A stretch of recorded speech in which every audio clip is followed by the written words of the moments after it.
Good morning, good afternoon, good evening. दोस्तों Kevin sir back from personal tutor. Standard 10th geography playlist आप लोग इस channel पे देख रहे हैं. चैप्टर है manufacturing industries.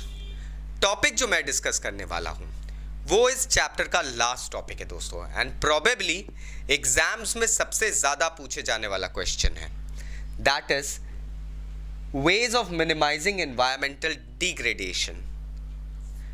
Usually industrial development के साथ साथ हम लोगों ने इन्वायरमेंटल डिग्रेडेशन को भी इनवाइट करा है. It is almost like the other part of the coin. On the one side you can go ahead and see the progress of industrial development, but the bitter truth is that industrial development also often leads to environmental degradation. हमारे आसपास का environment इतनी harsh pollutants को सहने लायक नहीं था, and since we went ahead and went on a race of industrial development, urbanization, हम लोगों ने अपने आसपास के environment को degrade करना शुरू कर दिया था. अब हम इसको खत्म नहीं कर सकते हैं दोस्तों जड़ से. Be very clear, I will be very clear on this. We can't eradicate it totally, completely नहीं कर सकते हैं. It is nobody's cup of tea. जो डैमेज होना था हो चुका है. We can only minimize it. Industrial development को हम रोक नहीं सकते हैं. We have our own reasons. हम इसको सिर्फ मिनिमाइज कर सकते हैं. मिनिमाइज कैसे कर सकते हैं उसके लिए मैंने कुछ पॉइंट्स तैयार करे. And remember, whatever I'm like speaking to you, if you convert it into notes and write it down in the answer sheet, trust me, it would prepare a very good reply. First is minimal usage of water. हमें पता है industrial development के लिए, industrial productions के लिए हम पानी हमेशा यूज करते हैं. अब होता यह है कि पानी तो एक ऐसी चीज है जो इंडस्ट्रीज में लगेगा, लेकिन इसके यूजेज को थोड़ा हम कम कर सकते हैं. कैसे?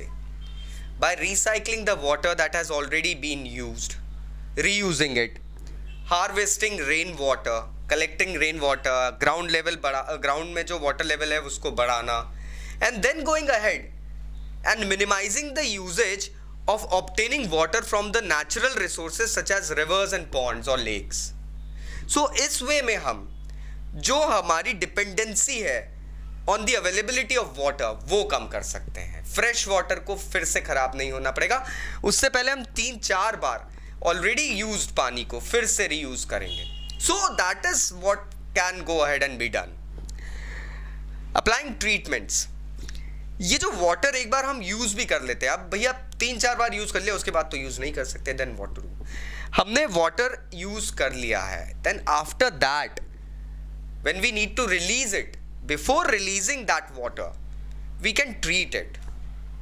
हमें पता है गर्म पानी जो होता है वो सडनली फैक्ट्रीज के बॉयलर्स से निकलता है, ब्लास्ट फर्नेसेस से निकलता है, और वो हमारे वाटर सोर्सेस और कहीं भी लैंड एरियाज में छोड़ दिया जाता है. दोस्तों वो गर्म पानी होता है खौलता हुआ, वो हैबिटेट तो डिस्ट्रॉय करता ही है, वहां पे ऑर्गेनिजम्स को भी खत्म कर देता है. सो उस पानी को थोड़ा सा ट्रीट करके आप उसको थोड़ा सा कोल्ड कर दीजिए.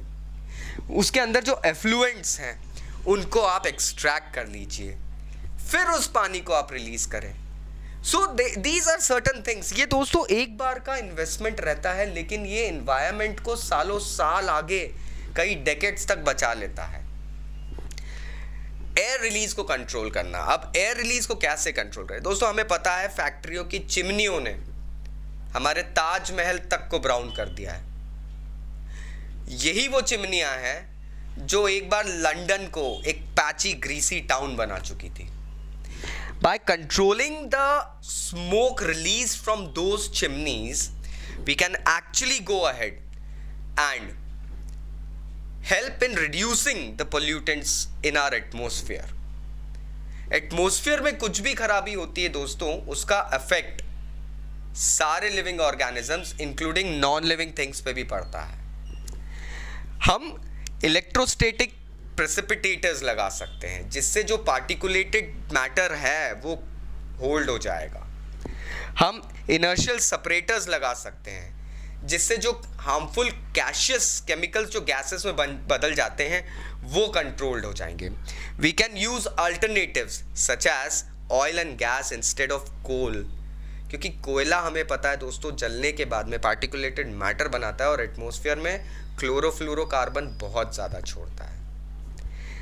इसी तरीके से हम एक और चीज़ फाइनली, ज़्यादा लोग इसे इंपॉर्टेंट नहीं समझते लेकिन अब इसका इंपॉर्टेंस बढ़ रहा है. वी कैन यूज साइलेंसर्स और sound प्रूफर्स in are industries.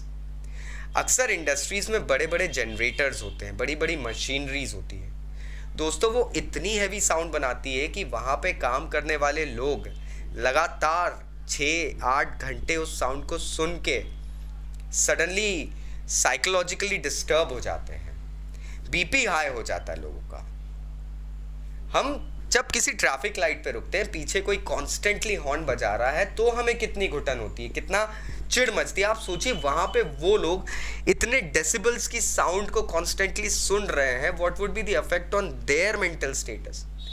So we can use silencers in machineries. We can use soundproof rooms for big like generators and all. Generators के लिए silencers भी आते हैं, आजकल आते हैं, घरों में भी लगते हैं. So these all are things through which we can minimize environmental degradation. Remember, we can't finish it, but we can reduce it. So why should we not do it? यहाँ ये चैप्टर खत्म होता है दोस्तों. आशा करता हूँ हमारे द्वारा दिए गए नोट्स कहीं ना कहीं आपको एग्जामिनेशन में सच में हेल्प करेंगे. फिर भी अगर कोई डाउट्स है तो नीचे कमेंट बॉक्स से कमेंट ज़रूर करना. अगले वीडियोस में अगले चैप्टर के साथ मिलता हूँ. तब तक बाय बाय.